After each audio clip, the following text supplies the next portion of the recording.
Chapter 2. 3 years before Carrie's terrifying meeting with the man in the safe deposit box department, Carrie Swallow looked up from the computer on the counter of the savings and loan where she worked in Southern California. At this point, she hadn't the slightest idea that the future friendship with the old lady, who was standing on the other side of her desk, would end with one of them being violently murdered and the other fleeing for her life. Carrie smiled as she reached out for the passbook being offered to her. "Hi, how can I help you?" she asked courteously, while smiling to herself at the sight of this astonishing woman. The elderly lady in front of her was strung with quantities of jewelry.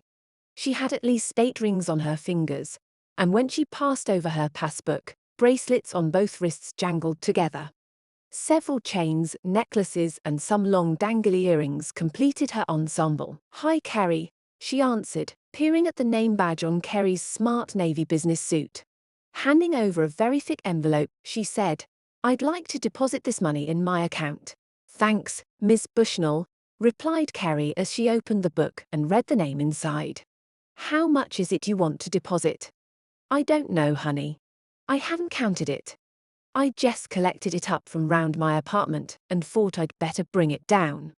Carrie was surprised, but the bank was located near a large retirement community where many elderly, and some extremely eccentric, people lived. "Right, Miss Bushnell, we'd better count it then." Miss Bushnell smiled again, and Carrie instinctively responded to the old lady with bright blue eyes, pure white hair, and dressed in clothes far more suited to a much younger woman.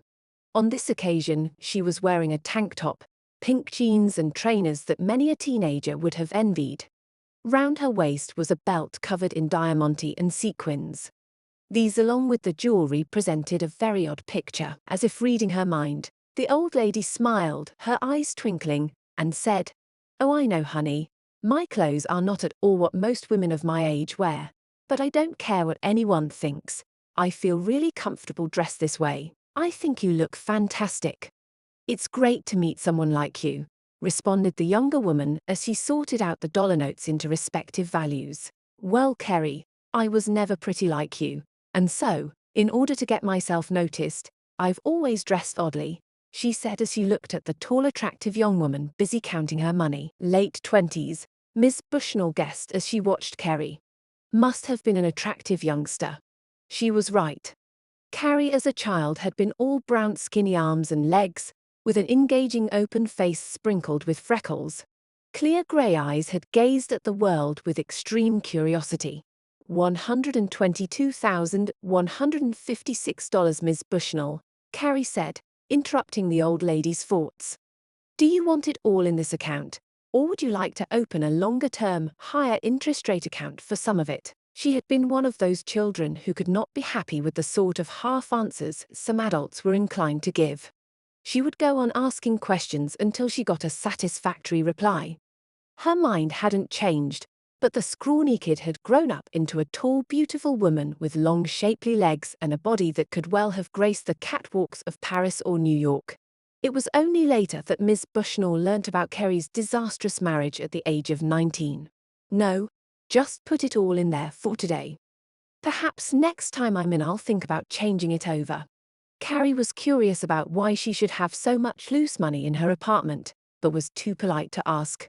It was only later, when she began to learn more about this astonishing woman, that she realized this was perhaps one of the least surprising things about her. Carrie completed the transaction and returned the passbook. As she said goodbye, she thought, "What a pity my father died last year. He would really have loved to meet her." A great sadness swept over her as she thought about her father. She and her father had been very close after her mother, a former Australian, had run off with her best friend's husband and moved out of state when Carrie was 15 and a half. Carrie and her English father, who had brought the family from England when Carrie was only 4, had lived together until she married just before her 20th birthday. He'd done his best to dissuade her from throwing herself away on Bill Swallow. "A waster if ever I saw one," was his comment, but she was adamant she knew what she was doing. It was only after the inevitable divorce that Carrie agreed her dad had been right all along, and she moved back in with him. A terrible crash had taken away the life of her wonderful father, leaving her feeling very alone. It had happened on the very winding road leading up to Big Bear and Lake Arrowhead, and had been caused by a maniac driving too fast. She remembered her father telling her as she grew up to, "Keep your British accent because Americans love to hear it. It'll help you in business as you get older," he added. "Ah well," thought Carrie briefly, as she dragged her mind back to Miss Bushnell. "At least I will make Olivia laugh when we meet up on my way home this evening for a cocktail." After that, on the weekend just before the long Labor Day weekend, she was far too busy to think any more about her father or the unusual old lady.